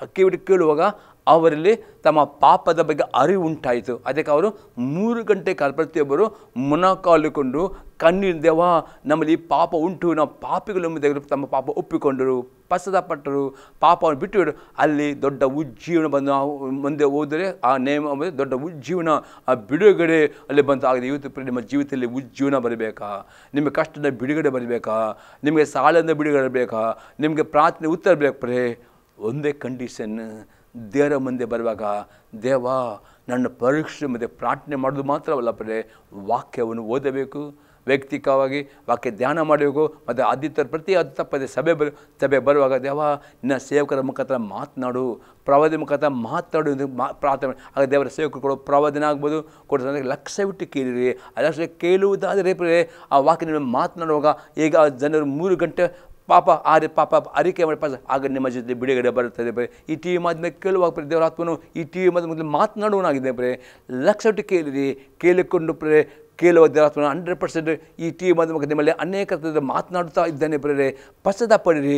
ಪಶ್ಚಾತ್ತಾಪ ಪಡುವುದಾದರೆ ನಿಮಗೆ ಬಿಡುಗಡೆ ಬರ್ತದೆ, ರೋಗಗಳು ಗುಣವಾಗ್ತವೆ, ಸಮಾಧಾನ ಆಗ್ತವೆ. ಪಶ್ಚಾತ್ತಾಪ ಪಡೋದು ಅತಿ ಇಂಪಾರ್ಟೆಂಟ್. ನೀವು ಪಶ್ಚಾತ್ತಾಪ ಪಡೆದರೆ ಆ ಒಂದೇ ಪಾಪ ಇರಬಹುದು ನಿಮ್ಮ ಪ್ರಾರ್ಥನೆ ಅಡ್ಡಿ ಮಾಡಿದೆ, ಅದು ತಡೆ ಹಿಡಿದಿರುತ್ತೆ. ಅದಕ್ಕೆ ನಿಮಗೆ ಪ್ರತಿಯೊಂದು ಕಷ್ಟದಿಂದ ಬಿಡುಗಡೆ ಪ್ರತಿ ಪ್ರಾರ್ಥನೆ ಅದಕ್ಕೆ ನೀವು ದೇವರ ಸನ್ನಿಧಿಯಲ್ಲಿ ನೀವು ಬರಬೇಕು. ದೇವ ನನ್ನ ಪರೀಕ್ಷಿಸು, ನಾನು ಈ ರೀತಿ ನೀವು ವಾಕ್ಯ ಧ್ಯಾನ ಮಾಡಿ ವಾಕ್ಯ ಲಕ್ಷ್ಯ ಪರಿಶೀಲಿಸಿದರೆ ಮಾತ್ರ ಪಶ್ಚಾತ್ತಾಪ ಪಡೆದು ಪಶ್ಚಾತ್ತಾಪ ಪಟ್ಟರೆ ಮಾತ್ರ ಆಶೀರ್ವಾದ ಬರುತ್ತದೆ. ಈಗ 2ನೇ ಸಲ ನೋಡ್ತೇವೆ, ಆಶೀರ್ವಾದ ಬರಬೇಕಾದ್ರೆ ಪಾಪಗಳು ಒಪ್ಪಿಕೊಂಡು ಬಿಟ್ಟು ಬಿಡುವವರು ಆಗಬೇಕು. ನಾನುಕ್ತಿ ಪುಸ್ತಕ 28ನೇ ಅಧ್ಯಾಯದಲ್ಲಿ 13ನೇ ವಾಕ್ಯ. Proverbs chapter 28 verse 13. ದೋಷಗಳನ್ನು ಮುಚ್ಚಿಕೊಳ್ಳುವವನಿಗೆ ಶುಭವಾಗದು, ಅವನು ಒಪ್ಪಿಕೊಂಡು ಬಿಟ್ಟು ಬಿಡುವವನಿಗೆ ಕರುಣೆ ದೊರೆಯುವುದು. ಅತಿ ಸ್ಪಷ್ಟ ಸ್ವಲ್ಪ ದೋಷಗಳನ್ನು ಮುಚ್ಚಿಕೊಳ್ಳುವವನಿಗೆ ಸ್ವಲ್ಪ ನಿಮ್ಮ ಪಾಪ ನೀವು ಮಾಡಿಕೊಂಡು ಅದನ್ನು ಮುಚ್ಚಿಕೊಂಡು ನನ್ನಲ್ಲಿ ಪಾಪವಿಲ್ಲ, ನಾನೇ ಪರಿಶುದ್ಧನು ಎಂಬ ಆ ಅಹಂಕಾರ ನಿಮ್ಮಲ್ಲಿ ಇರುವುದು. ಅದೇ ಪ್ರೇ ಎಂದಿಗೂ ನಿಮಗೆ ಆಶೀರ್ವಾದ ಬರುವುದಿಲ್ಲ ಪ್ರೇ. ಅದಕ್ಕೆ ಬದಲಾಗಿ ನಿಮ್ಮ ಪಾಪ ಒಪ್ಪಿಕೊಂಡು ಬಿಟ್ಟು ಬಿಡೋದು ಮಾತ್ರವೇ ದೇವರ ಕರುಣೆ ಆಗಬೇಕು. ನಿಮ್ಗೆ ಕರುಣೆ ಬೇಕಾ? ಬರೀ ಪ್ರಾರ್ಥನೆ ಮತ್ತು ವಾಕ್ಯ ಮತ್ತು ಪಶ್ಚಾತ್ತಾಪ ವಿಧೇಯತೆ ಬೇಕು ಪ್ರೇರೆ. ಹಾಗಾದರೆ ನೀವು ಪಾಪ ಪಶ್ಚಾತ್ತಾಪ ಪಡಬೇಕು ಮತ್ತು ದೇವರ ಮುಂದೆ ಪ್ರತಿಜ್ಞೆ ಮಾಡಬೇಕು. ದೇವರಿಗೆ ಮಾತು ದೇವ ಇನ್ನು ಮುಂದೆ ಈ ಪಾಪದ ಸೊಬನ್ನು ಬಿಟ್ಟು ಬಿಡುತ್ತೆ, ಬಿಟ್ಟು ಬಿಟ್ಟರೆ ಮಾತ್ರ ಕರುಣೆ ಬರುತ್ತೆ. ಅದೇ ಬಿಟ್ಟು ಬಿಡದಿದ್ದರೆ ಪ್ರೇರೆ ಕರುಣೆ ಸಿಗುತ್ತೆ. ಅದಕ್ಕೆ ಮತ್ತೆ ದೋಷವನ್ನು ಮುಚ್ಚಿಕೊಳ್ಳುವವನಿಗೆ ಶುಭವೂ ಬರೋದಿಲ್ಲ, ಅವಳು ಒಪ್ಪಿಕೊಂಡು ಬಿಟ್ಟು ಬಿಡುವುದರ ಮಾತ್ರವೇ ದೇವರ ಕರುಣೆ ಸಿಗ್ತದೆ. ಅದಕ್ಕೆ ಹೊಸ ಹುಡುಗ ನೋಡ್ತೇವೆ, ಯಾಕೆ ಪಾಪನ ಒಪ್ಪಿಕೊಳ್ಳಬೇಕು, ಯಾಕೆ ಬಿಟ್ಟು ಬಿಡ ನೋಡೋಪ್ರೆ. 1ನೇ ಯೋಹನ ಪತ್ರಿಕೆ 1ನೇ ಅಧ್ಯಾಯದಲ್ಲಿ 8 ಮತ್ತು 9ನೇ ವಾಕ್ಯ. 1 John 1 verse 8 and 9 verse. ನಮ್ಮಲ್ಲಿ ಪಾಪವಿಲ್ಲವೆಂದು ನಾವು ಹೇಳಿದರೆ ನಾವೇ ಮೋಸಪಡಿಸಿಕೊಳ್ತೇವೆ ಮತ್ತು ಸತ್ಯ ಎಂಬ ನಮ್ಮಲ್ಲಿಲ್ಲ. ಹೇಳ್ತಾನೆ, ನಾವು ದೇವರ ಹತ್ರ ಬರುವಾಗ ನನ್ನಲ್ಲಿ ಪಾಪವಿಲ್ಲ ಎಂಬ ಅಹಂಕಾರ ನಮ್ಮಲ್ಲಿ ಎಂದಿಗೂ ಬರಬಾರದು. ಯಾಕಂದರೆ ಇವತ್ತು ಈ ರಕ್ತ ಮಾಂಸದಲ್ಲಿ ಜೀವಿಸುವ ಪ್ರತಿಯೊಬ್ಬ ವಿಶ್ವಾಸಿಗಳು ಪ್ರೇರೆ ದೊಡ್ಡ ಪಾಪ ನೀವು ಮಾಡದಿರಬಹುದು. ಇಲ್ಲಿ ದಾವಿದ 131 ಕೀರ್ತನೆ ದಾವಿದ ಹೇಳ್ತಾನೆ, ಪ್ರತಿಯೊಬ್ಬರು ತಮ್ಮ ಮನಸ್ಸಿನಲ್ಲಿ ಆಲೋಚನೆಯಲ್ಲಿ ನಡತೆಯಲ್ಲಿ ಪಾಪ ಮಾಡೋದು ಅನೇಕ ಅವಕಾಶಗಳು ಇರುತ್ತವೆ. ಅದಕ್ಕೋಸ್ಕರ ನೀವು ದೊಡ್ಡ ಪಾಪ ನೀವು ಮಾಡದೇ ಇರಬಹುದು, ಆದರೆ ನಿಮ್ಮ ಮನಸ್ಸಲ್ಲಿ ಪಾಪ ಮಾಡುತ್ತದೆ ಪಾಪವಾಗಿದೆ. ಬಾಯಿ ಮಾತಲ್ಲಿ ಮಾಡುವ ಪಾಪ ಅದಕ್ಕೆ ದೇವರ ಹತ್ರ ಬರುವಾಗ ನೀವು ನಿಮ್ಮಲ್ಲಿ ಪಾಪ ಇಲ್ಲ ಮುಂದೆ ನೀವು ಮೋಸ ಪಡೆದೆ ದೇವರ ವಾಕ್ಯಲ್ಲಿ ಅದು ಏನು ಹೇಳ್ತಾನೆ, ನಮ್ಮಲ್ಲಿ ಪಾಪವಿಲ್ಲ ಇಲ್ಲಿ ನಮ್ಮನ್ನು ನಾವೇ ಮೋಸಪಡಿಸಿಕೊಳ್ತೇವೆ ಮತ್ತು ಸತ್ಯ ಎಂಬುದು ನಮ್ಮನ್ನಿಲ್ಲ. ಅದರ್ಥ ಯಾರು ದೇವರ ವಾಕ್ಯ ಓದುವುದಿಲ್ಲ ಧ್ಯಾನ ಅವರು ಹೇಳ್ತಾರೆ ನಾನೇ ಪರಿಶುದ್ಧನು ಅಂತ. ಅದು ಯಾರು ದೇವರ ಓದುತ್ತಾರೋ ಅವರು ಎಂದಿಗೂ ಅಹಂಕಾರ ಅವರು ಆಗದೆ ಅದರ ಓದುವಾಗ ಧ್ಯಾನ ಮಾಡುವಾಗ ಅವರು ಶೋಧಿಸ್ತಾರೆ. ಆಗ ಅವರು ಎಲ್ಲಿ ಅದು ಮನಸ್ಸಿನಲ್ಲಿ ಆ ಪಾಪ ಒಪ್ಪಿಕೊಳ್ಳುತ್ತಾರೆ. ಆಗ ಅವರ ಪಾಪವು ಬಿಡುಗಡೆಯಾಗ್ತದೆ, ಅವರಿಗೆ ದೇವರ ಕರುಣೆ. ಅದಕ್ಕೆ ಅಲ್ಲಿ 9ನೇ ವಾಕ್ಯದಲ್ಲಿ ನಮ್ಮ ಪಾಪಗಳು ಒಪ್ಪಿಕೊಂಡು ಅರಿಕೆ ಮಾಡಿದರೆ ಆತ ನಂಬಿಗಸ್ತನು ನೀತಿವಂತನು ಆಗಿರುವುದರಿಂದ ನಮ್ಮ ಪಾಪಗಳನ್ನು ಶ್ರಮಿಸಿಬಿಟ್ಟು ಸಕಲ ಅನೀತಿಯನ್ನು ನಮ್ಮ ಶುದ್ಧಿ ಮಾಡುವನು. ಹಾಗಾದರೆ ನಿಮಗೆ ಪರಿಪೂರ್ಣ ಶುದ್ಧೀಕರಣ ಆಗಬೇಕು. ಬಿಡಾಗದೆ ಏನು ಮಾಡಬೇಕು, ನಿಮ್ಮ ಪಾಪಗಳನ್ನು ಒಪ್ಪಿಕೊಳ್ಳ. ಹೌದು ದೇವ, ಈ ಪಾಪ ನಲ್ಲಿ ಉಂಟು ದೇವ, ನನ್ನ ಶ್ರಮಿಸು ದೇವ ಎಂಬುದೇ ಒಪ್ಪಿಕೊಂಡರೆ ಅರಿಕೆ ಮಾಡಿದರೆ ಮಾತ್ರವೇ ಯೇಸು ನಮ್ಮನ್ನು ತೊಳೆದು ಶುದ್ಧಿ. ಒಂದು ವೇಳೆ ಆ ಪಾಪ ಒಪ್ಪಿಕೊಳ್ಳದಿದ್ದರೆ ಅರಿಕೆ ಮಾಡಿದ ಆ ಪಾಪ ಹಾಗೇ ಉಳಿಯಲ್ಪಡುತ್ತದೆ. ಅದಕ್ಕೆ ನಿಮಗೆ ಆಶೀರ್ವಾದ ತಡೆಯಲ್ಪಡುತ್ತದೆ. ಅದಕ್ಕೆ ನೀವು ಒಪ್ಪಿಕೊಳ್ಳಬೇಕು, ಅರಿಕೆ ಮಾಡಬೇಕು, ಇದರ ತೊಳೆದು ಶುದ್ಧಿ ಮತ್ತು ಬಿಟ್ಟು ಬಿಡಬೇಕು. ಆಗ ಮಧ್ಯವರ ಕರುಣೆ. ಅದಕ್ಕೋಸ್ಕರ ಎಂದಿಗೂ ಅಹಂಕಾರ ಬರದಂತೆ ನೀವು ದೇವರ ಮುಂದೆ ಬರುವಾಗ ವಾಕ್ಯವನ್ನು ಓದಬೇಕು, ವಾಕ್ಯ ಧ್ಯಾನ ಮಾಡಬೇಕು. ವಾಕ್ಯ ಧ್ಯಾನ ಮಾಡುವಾಗ ವಾಕ್ಯ ಕೇಳುವಾಗ ಪಾಪ ಮೇಲೆ ಉಂಟು ಗೊತ್ತಾಗ್ತದೆ. ಅರಿಕೆ ಮಾಡೋದು ಅತಿ ಇಂಪಾರ್ಟೆಂಟ್ ಆಗಿದೆ ಪ್ರೇರೆ. ಈಗ ನಾವು ಕೀರ್ತನೆಯಲ್ಲಿ ನೋಡ್ತೇವೆ ಪ್ರೇರೆ, ಯಾಕೆ ಆ ಪಾಪನ ಅರಿಕೆ ಮಾಡಬೇಕು, ಯಾಕೆ ಬಿಟ್ಟು ಬಿಡಬೇಕು ನೋಡೋ ಪ್ರೇರೆ. ಕೀರ್ತನೆ 19 ಅದೇ 12 ಮತ್ತು 13ನೇ ವಾಕ್ಯ. Psalm 19 verse 12 and 13 verse.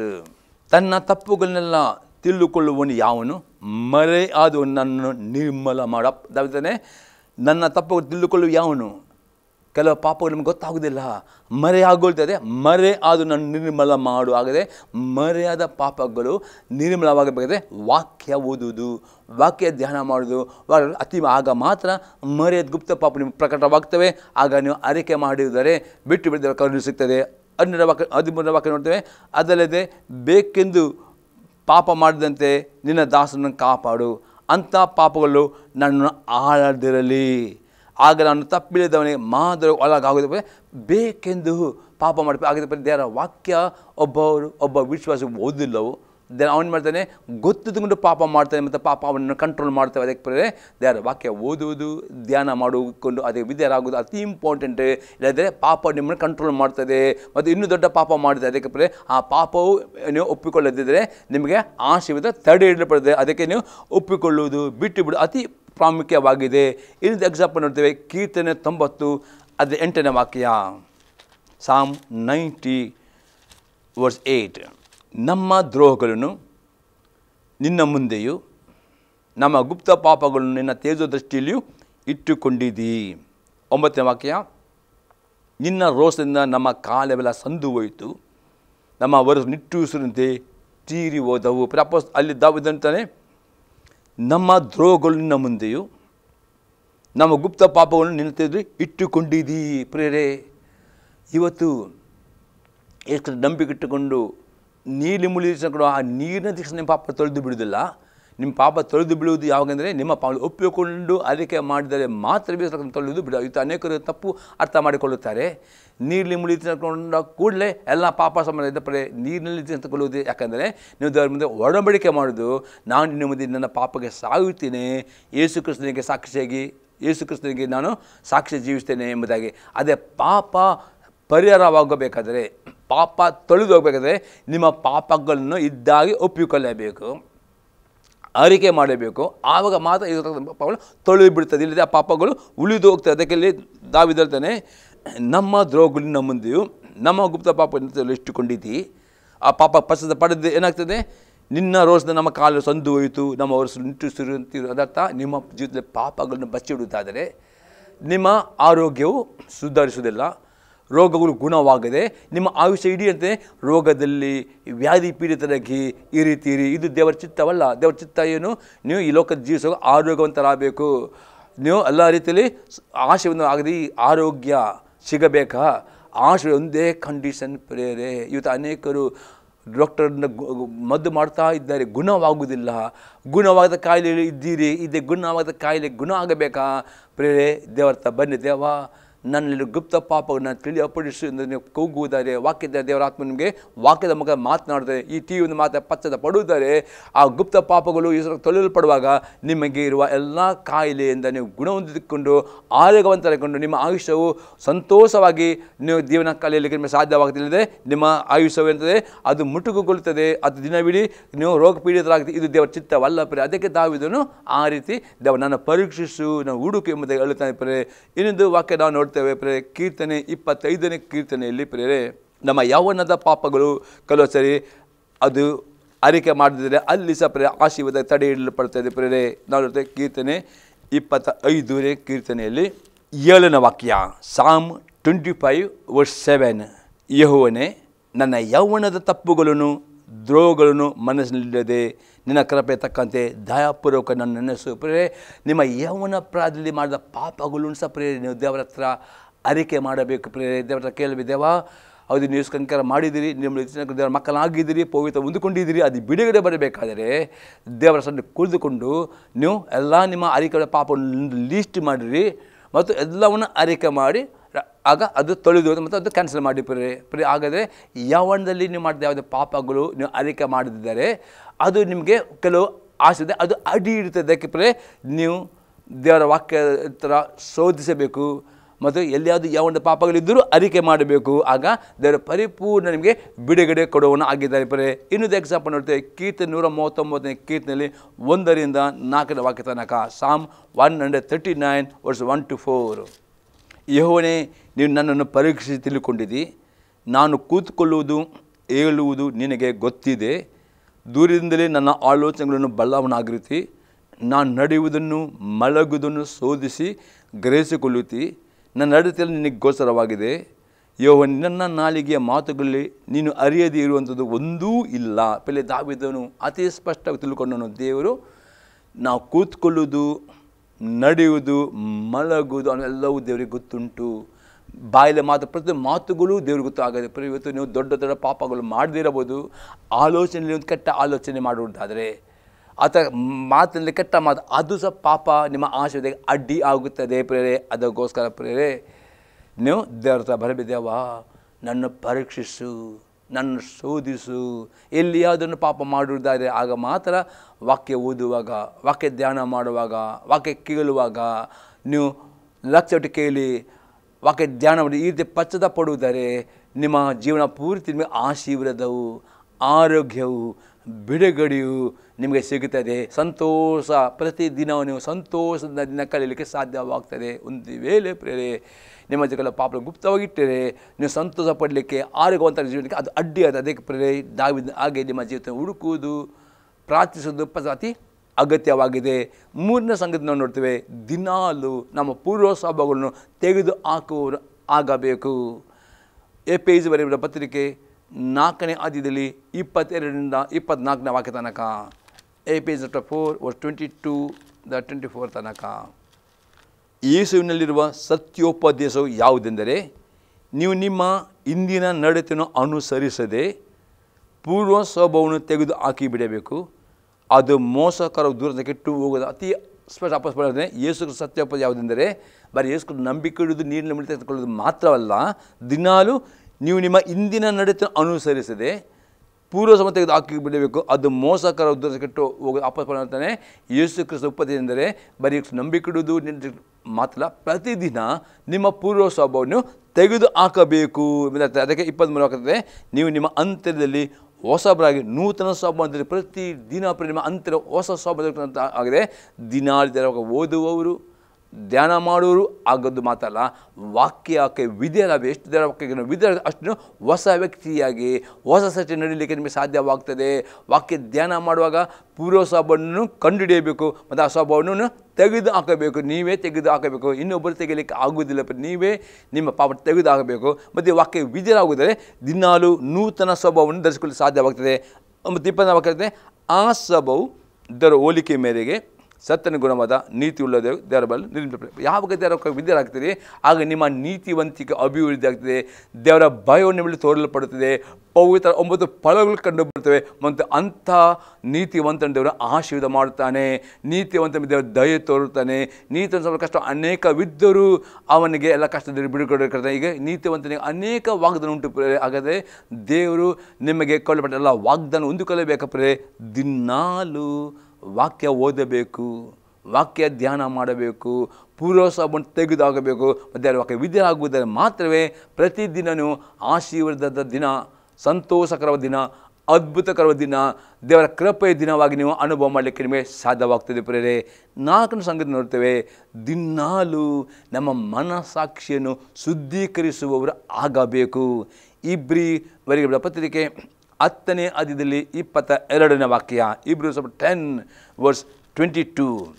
ಆದ ಕಾರಣ ನೀನು ಅಪರಾಧಿಯಿಂದ ನಮ್ಮ ಮನಸ್ಸು ನಮಗೆ ಸಾಕ್ಷಿ ಹೇಳದಂತೆ ನಾವು ಹೃದಯವನ್ನು ಪರೀಕ್ಷಿಸಿಕೊಂಡು ದೇಹವನ್ನು ತಿಳಿ ನೀರಿಂದ ತೊಳೆದುಕೊಂಡು ಪರಿಪೂರ್ಣ ನಂಬಿಕೊಳ್ಳವರಾಗಿಯೂ ಯಥಾರ್ಥ ಹೃದಯವುಳ್ಳವರಾಗಿಯೂ ದೇವರ ಬಳಿಗೆ ಬರೋಣ. ವಾಪಸ್ ಮಾಡ್ತಾನೆ, ದೇವರ ಬಳಿಗೆ ನೀವು ಪ್ರಾರ್ಥನೆಯಲ್ಲಿ ದೇವರ ಹತ್ರ ಬರುವಾಗ ಪ್ರೇರೆ ಈ ಕಂಡೀಷನ್ ಉಂಟು ಪ್ರೇರೆ ಅಂದರೆ ನಿಮ್ಮ ಉತ್ತರ ಸಿಗಬೇಕಾದ್ರೆ ಏನಾಯ್ತಪ್ಪ, ಆದಾಗ ನೀನು ಅಪರಾಧದಿಂದ ನಮ್ಮ ಮನಸ್ಸು ನಿಮಗೆ ಸಾಕ್ಷಿ ಹೇಳದಂತೆ ನಮ್ಮ ನಾವು ಅದರ ಅರ್ಥ ಆಗ್ಬಿಟ್ರೆ ನೀವು ಪ್ರಾರ್ಥನೆ ಮಾಡಲಿಕ್ಕೆ ಅವಸರ ಪಡದೆ ಮೊದಲು ನೀವು ವಾಕ್ಯವನ್ನು ಓದುವ ಅಭ್ಯಾಸ ಮಾಡಿರಿ.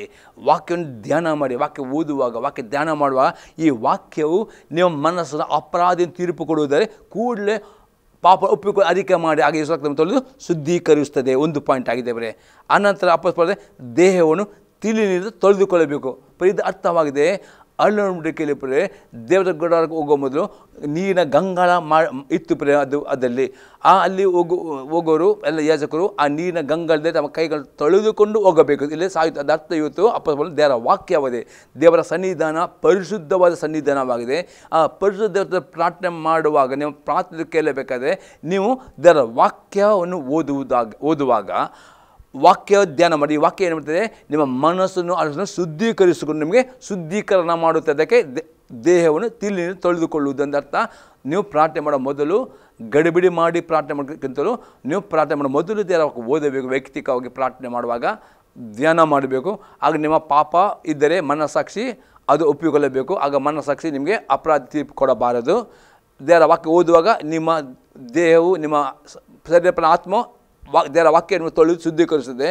ಮತ್ತು ಮೂರನೇದಾಗಿ ಪರಿಪೂರ್ಣ ನಂಬಿಕೆ ಬರ್ತದೆ. ನೋಡಿ, ಪ್ರಾರ್ಥನೆ ಮಾಡುವಾಗ ನಿಮಗೆ ನಂಬಿಕೆ ಬರಬೇಕಿತ್ತು. ಅನೇಕರು ಪ್ರಾರ್ಥನೆ ಮಾಡುತ್ತಾರೆ, ನಂಬಿಕೆ ಇಲ್ಲದೆ ಪ್ರಾರ್ಥನೆ ಮಾಡುತ್ತಾ ನಂಬಿಕೆ ಬರಬೇಕಾದ್ರೆ ವಾಕ್ಯ ಎಷ್ಟು ಓದುತ್ತೀರೋ, ಎಷ್ಟು ವಾಕ್ಯ ಧ್ಯಾನ ಮಾಡ್ತಾರೋ ಆಗ ವಾಕ್ಯದಲ್ಲಿ ನಮಗೆ ನಂಬಿಕೆ ಬರ್ತದೆ. ಆ ನಂಬಿಕೆ ಬರುವ ತನಕ ವಾಕ್ಯ ಓದಬೇಕು. ಇಲ್ಲದೆ ಬರೀ ನೀವು ಪ್ರಾರ್ಥನೆ ಮಾಡಿ ನಂಬಿಕೆಲ್ಲ ಪ್ರಾರ್ಥನೆ ಪರಲೋಕಕ್ಕೆ ಮುಟ್ಟುವುದ. ನಂಬಿಕೆ ಬರೀ ವಾಕ್ಯ ಓದುವಾಗ ವಾಕ್ಯದ ನಂಬಿಕೆ ಬರುವ ತನಕ ವಾಕ್ಯ ಓದಿಕೊಂಡು ಪ್ರಯತ್ನ ಮಾಡಿ. ಆಗ ನಂಬಿಕೆಯಲ್ಲಿ ಮಾಡೋ ಪ್ರಾರ್ಥನೆ ಸ್ವೀಕಾರ ಮಾಡ್ತಾನೆ. 4ನೇ ನೋಡಿ, ಯಥಾರ್ಥ ಹೃದಯ.